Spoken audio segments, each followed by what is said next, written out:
a successful founder will meet with their target market or their customers on a consistent basis. A successful founder is in the field talking to people, sometimes even handling customer service requests, and really is just embedded in the world of their client's problem. Hi, everybody. This is Josh Becerra from Agurian, another episode of How I Work. I'm joined by Ken Vermeille. Thanks for being here, Ken. Thank you, Josh, for introducing me. I'm super glad to be here.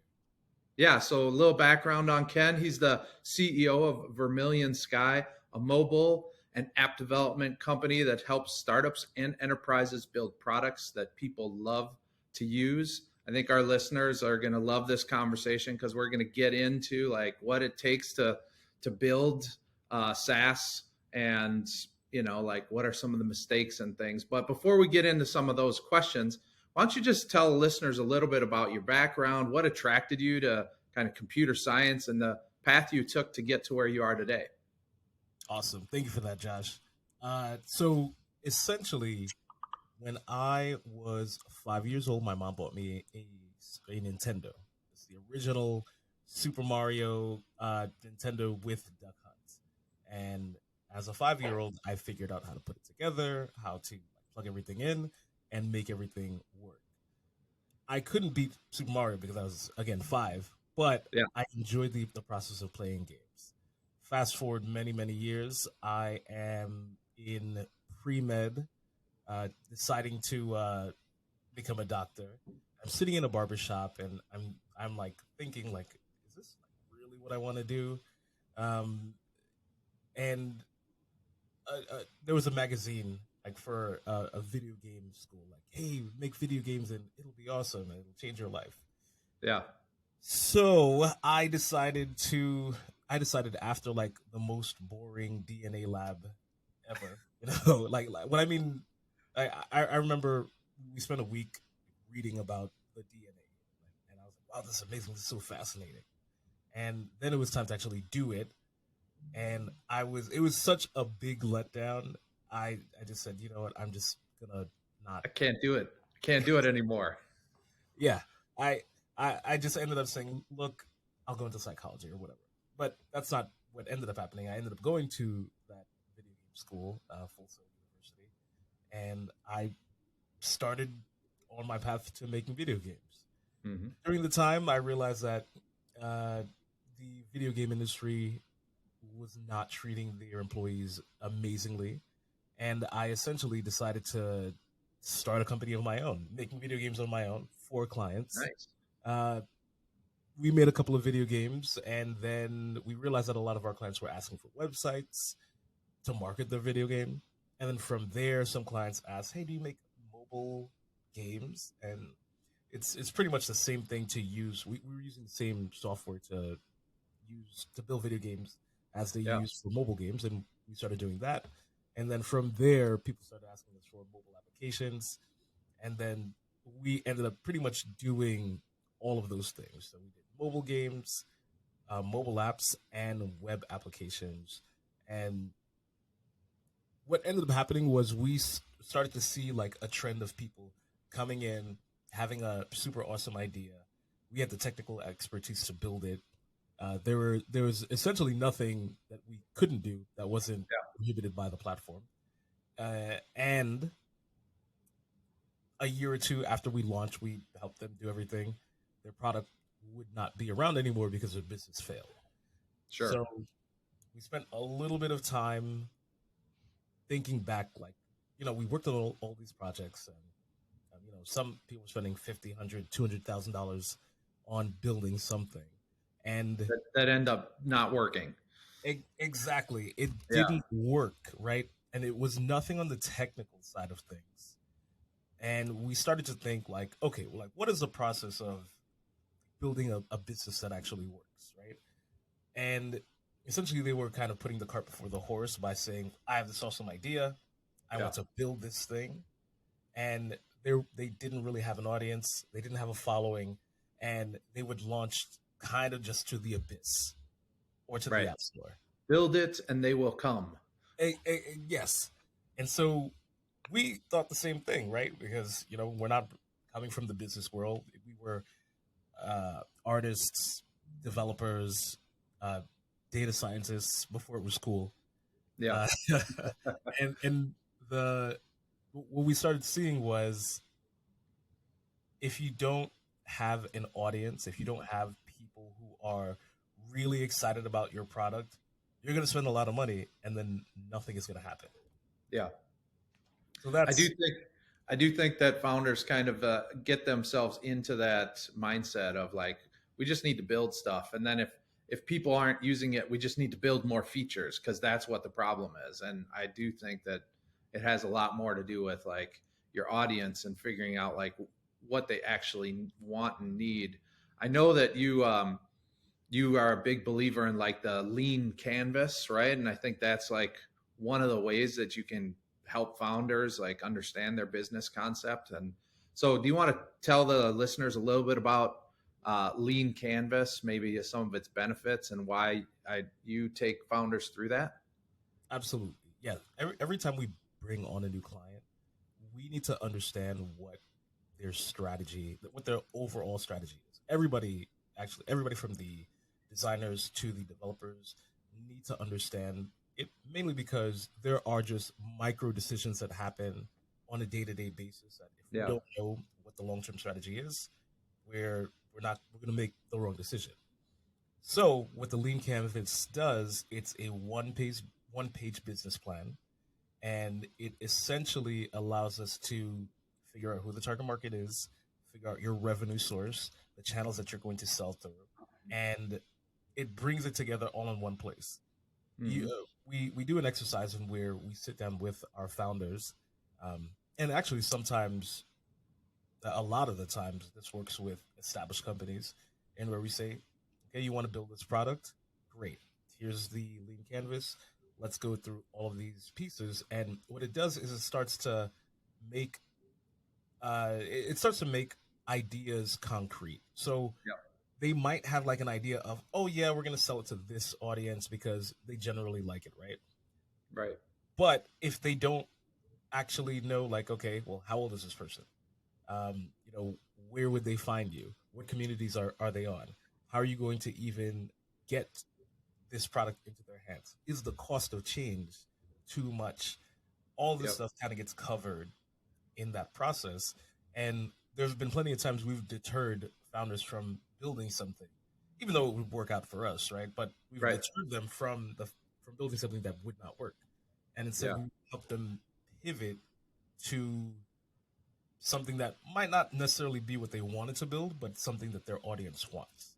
Right. No, I love that. And like the coolest thing I think about Lean Canvas is that it's like one page Oh, yeah. because, previously it's like get the 60-page business plan and like all these things. And I do think that there are just certain like pillars of like what you need to understand about your business in order to make like the investment in going ahead and building something. And so it's pretty cool that you are almost like obligating founders to who want to work with you to like have those pillars like really well thought out and distilled down. I'm sure it makes projects a lot more successful. Yes. The interesting thing is we did initially think that the solution was the 60-page business plan. And we there was a point in where we were thinking like, are we in the business of making business plans or are we in the business of building software? Yeah. So that initially that was my thought. And before we even got to the lean canvas, there was a step before that, which is called the business model canvas. Now, for the Mm-hmm. business model canvas, that's a little bit more for established organizations who do have the 60-page business plan, who do have established customer data, who have all of this stuff, right? They're already making money and they can plug things in and kind of make it work. Yeah. And the other thing about kind of planning on a page is that we don't only just do one page or one iteration. We do multiple iterations of what the product could be, and then we Yeah. choose the best one. That's interesting. That's very cool. So having like the front row seat in watching kind of founders bring their ideas to the world and having some of that experience of like in the early days of just like, yeah, we can help you build that. And then you build something, spend a lot of money, and it falls on its face. Like, what would you say some of like the biggest mistakes are that you see SaaS entrepreneurs making, or like the founders that you're working with? There are a couple. Um, the one that I'm starting to see a lot is, hey, this product already exists, therefore I can't build it. Um, Mm, and on the flip side, oh, this product does not exist and I should build it. yeah. When a product does not exist, like at all, and I mean, I'm not saying like my product exists, but it doesn't exist in this market. I mean, like this product does not exist at all. The There's a category high, doesn't even exist. e- Yeah. exactly. There's a high there's a reason why.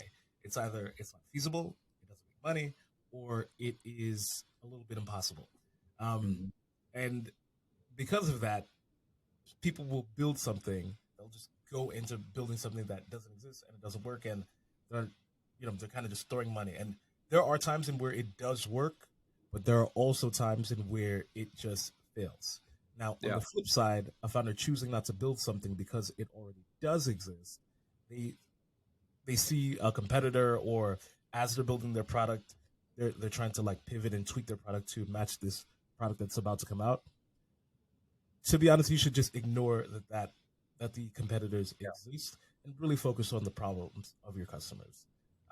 For example, if you look at customer relationship management software, there's HubSpot, there's Salesforce, and all of those things. And me being a small business owner, every week I'm trying. I'm just trying one on and seeing which one fits, because each of these different softwares, they cater to a specific set of problems. And Yeah. even if they and the actually super interesting thing is, as my business grows, it might not make sense for me to use like a copper CRM. It might be Hmm. time for me to switch over to HubSpot. So there are Right. all these factors that actually work in between software that has a lot of competition, that you can just carve out your niche and work towards. Yeah.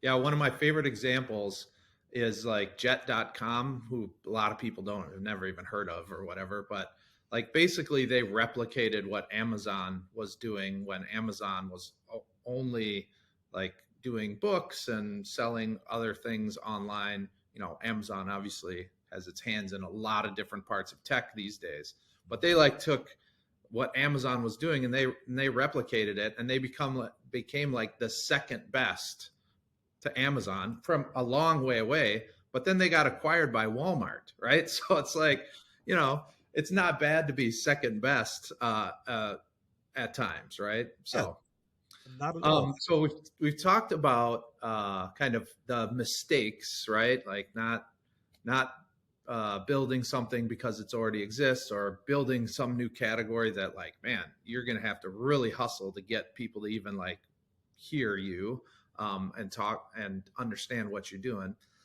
What about like the successful founders that you've worked with? Are there like attributes or things that you see them doing that the people who are struggling aren't doing? A successful founder will meet with their target market or their customers on a consistent basis. A Mm-hmm. successful founder is in the field talking to people, sometimes even handling customer service requests, and really is just embedded in the world of their client's problem. Mm-hmm. All software really does is it solves a problem for people. And that problem can change, that problem can evolve, new solutions of that problem may come out, new solutions to that problem may come out. And it's really important for the founder to be very, very embedded in the problem. Yeah. For instance, if somebody launches a SaaS application and they set it and forget it, another competitor will come, somebody who's close to their customers, who's building an audience with their customers, and essentially eat their lunch. Right. So the founder who is really on top of understanding the problem to the point where they can describe the problem right back to their customer, that's the person that's going to win.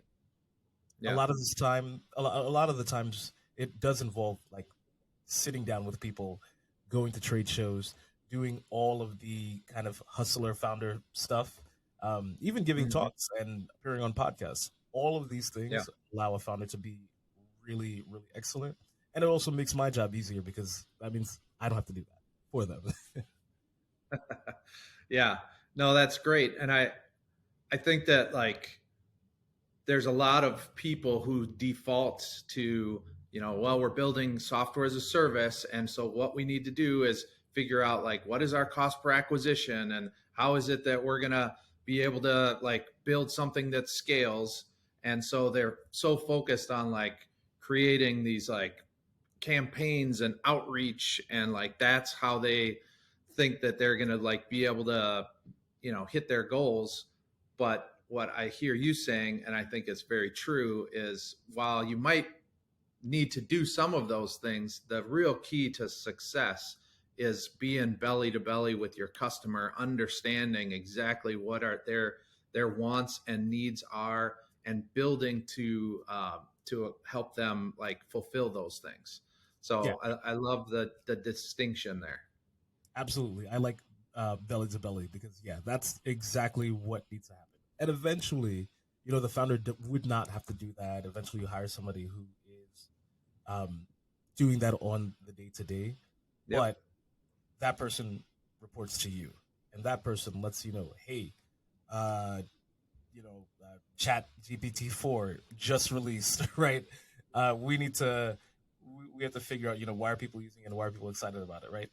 Yep. Um, all of those all of those insights cannot be automated. It has to be Right. done by a person who is in the problem. Yep. Love that. So, one thing that I think a good question that I think the audience might be interested in is just, you own a mobile app and development shop, and you're providing these dev services to founders. I think that not all dev shops, not all are created equal. So like, do you have some advice that you would give to someone who's trying to choose the right software development partner? Are there any like red flags that founders should look for when they are kind of vetting or doing their due diligence on software partners? Yes, there are. Well, first we'll talk about the red flags. So there is a tendency for software development agencies to kind of just build whatever you want them to build, right? Even I fell into this trap, and where somebody would say, "Hey, I want to build terrible software," and we looked at our balance sheet and we said, "Yes, we will build this terrible software for you." Right. We Right? can do that. Yeah, exactly. Right. But that's really just short term thinking. Um, Hmm. a, we did a survey about a year ago of kind of how software agencies do their sales, and a lot of them won't spend the time with you to really understand what you're trying to build. They'll kind of push you into, okay, well, here's a quote. It's $400,000. Here, like, they'll send you like a really nice pre-planned proposal, Yeah. and they'll kind of overestimate and under deliver. And Yeah. it's mainly because software development is difficult. It's really difficult to figure out like how much something will cost and all that stuff. But Sure. one way to get around that is to spend time in like a longer discovery process, longer than it might make sense, right? So Hmm.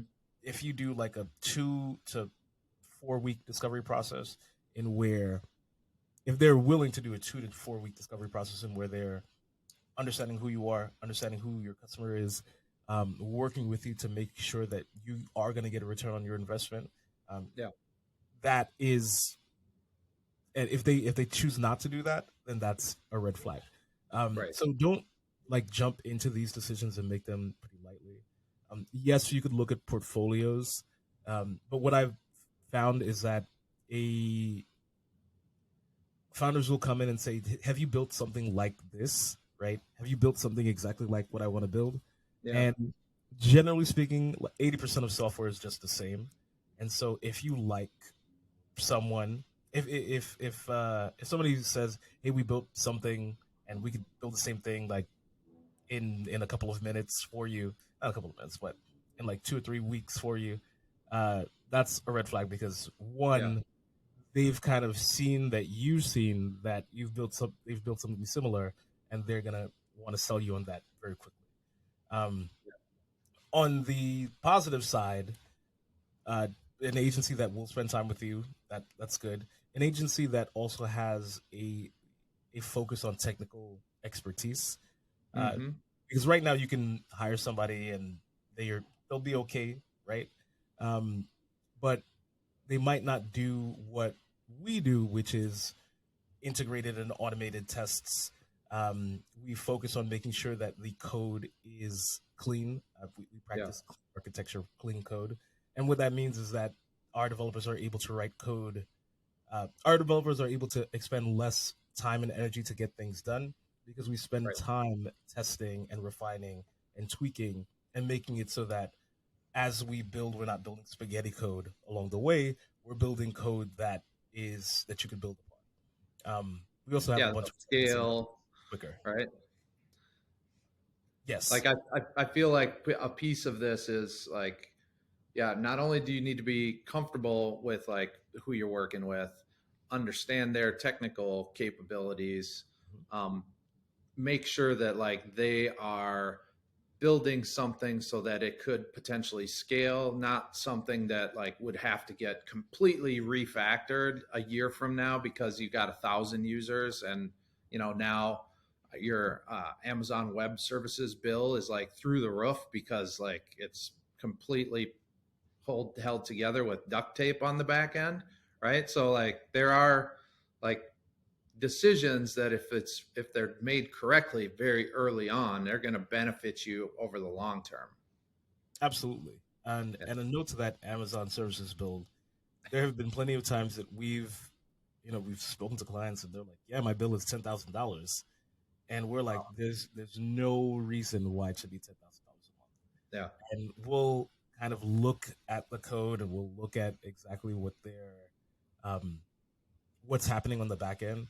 And we're like, "Oh, well, you don't need this, you don't need this. Let's set up some auto scaling so that when you're not really getting a lot of traffic, your server scales down. And or let's set up a load balancer to kind of manage some of this traffic. And like there are things that you could do to optimize. And yes, Yeah. unfortunately, most of our clients are from people who've built something in the past. They had a little bit of friction with either the performance of their dev team or just the performance of the product. And we Yeah. come in and it's not all of the time it's terrible and the worst code. I'm not going to say that. But there are a lot of things that we see that we can optimize, right? For instance, a 10K bill, if you take that down to, $1,000, then that extends the server runway for 9 months, right? Yeah. Or it frees up more money to make more investments and new features and things like that. Right. Exactly. And so bad sloppy code and bad DevOps management, it is a time not only is it a time suck, but you're also spending money on things that you don't even need. Yeah. Yeah. So we So you fixed go ahead, finish oh, up. yeah. Oh, I said yeah, we fixed that and make it so that you're not spending money, you're building the right product at the right time, and the focus isn't just making money in the short term because generally um, if we were to build something that would only work for a year, most of our clients they're with us 2 3 years, and that's just problems for us down the line. Yeah, So exactly. instead, we focus on building what makes sense and what can scale. Yeah. One of the things you briefly mentioned, I heard you say, is that you do a lot of like A/B testing and maybe conversion rate optimization things with your clients. When we were prepping for this, you mentioned that you use amplitude analytics funnels and things like this. At Augurian, we focus a ton of our energy on understanding data and analytics for our clients. We also run A/B tests and do conversion rate optimization and things like that.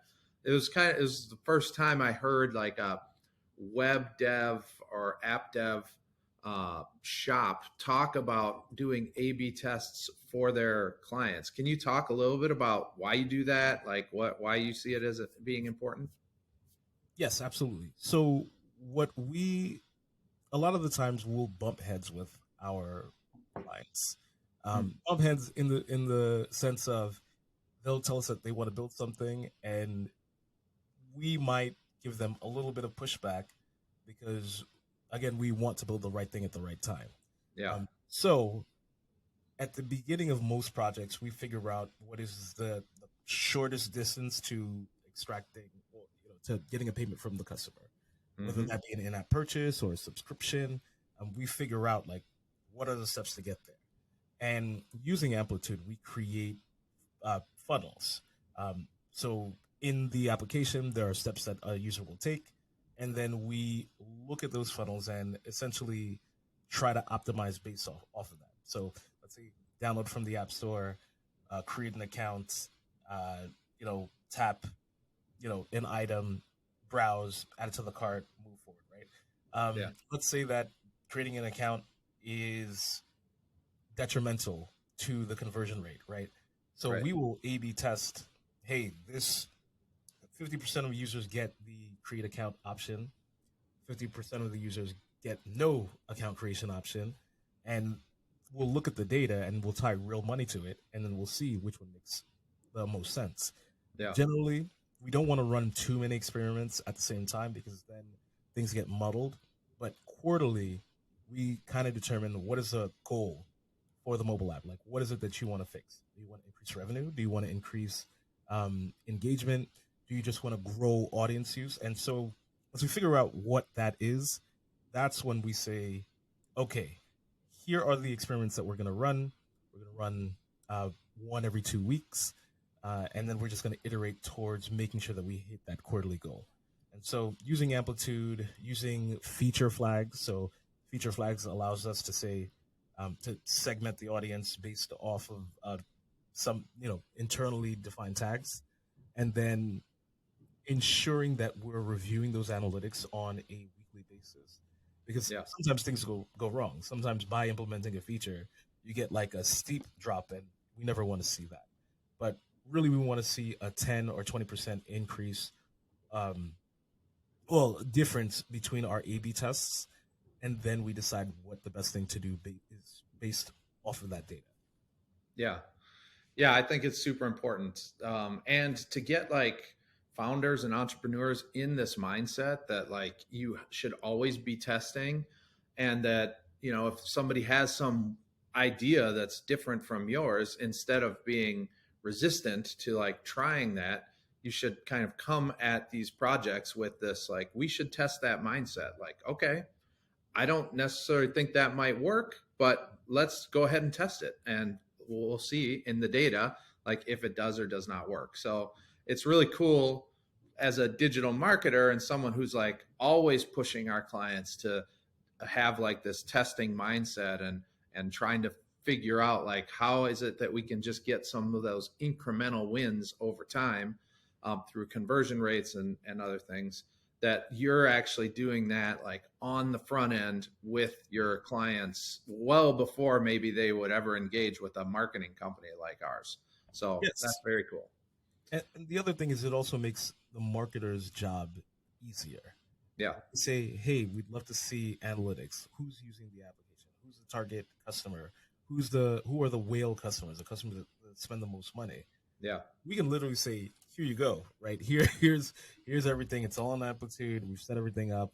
And generally speaking, when we do get like a professional marketing agency in, that's kind of when we kind of hand everything off to them and allow them to do their thing. Yeah. And in the process of that, there are definitely things that they want to try it because the system is already established, it's already set up, and they just want to build on top of that. Yeah. And what we found is that those incremental wins, yeah, 10% here, 5% there, home run 50%, all of these add up to like a really well like polished feeling looking product. Yeah. And no, it doesn't happen overnight. And yes, there are times where we're wrong in our hypothesis and our guesses, but the end result is something that usually allows our clients to have some type of financial freedom because generally they're non-technical and they they're not in they are experts at a field. So, we had doctors and other PhDs who are experts at one thing and they want to bring their idea into the Yeah. marketplace.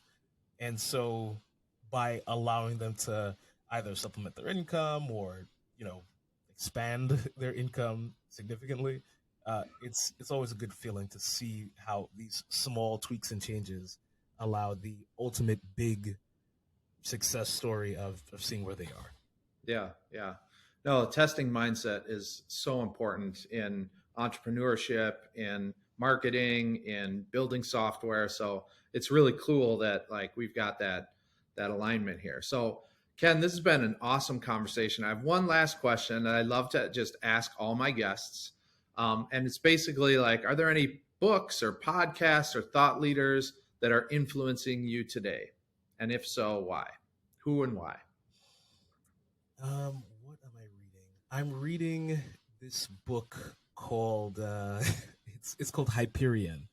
It's a Okay. sci-fi book, and the thing that I really like about it is it's completely different than what I would think like a sci-fi book would be. It comes from the narrative of a couple of passengers, and they're talking about this planet, and there's something on the planet. I'm not going to give any spoilers, but I'm reading this, and I'm watching TV and thinking like this book is way better than anything that's on TV. Why don't they make Yeah. this a series, or why don't they make this something?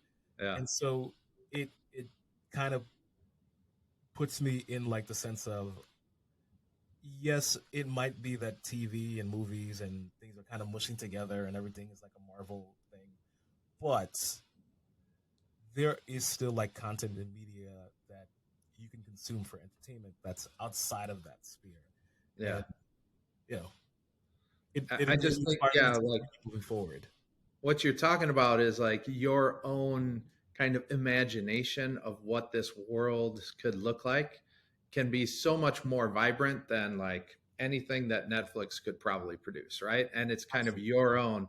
And I do think that that's really cool about like reading books or on a Kindle or whatever is it allows for our own kind of human creativity to be involved in that process, whereas when you're watching a movie you're not using any of your own creativity to add to that story. So love it. Awesome. Cool. Well, thank you so much, Ken, for your time. This has been awesome, and that's going to do it for this episode of How I Work. Bye, y'all.